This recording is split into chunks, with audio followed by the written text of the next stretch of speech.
So now before we hit the kickstart, check that it is on natural gas. You need to turn it to the natural gas, and we need to do the choke. So this is the choke. Run,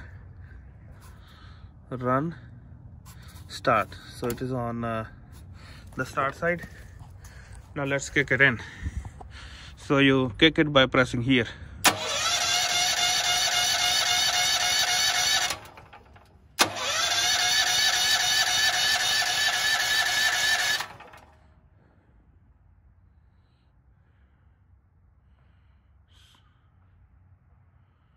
So it's not starting. We are missing something.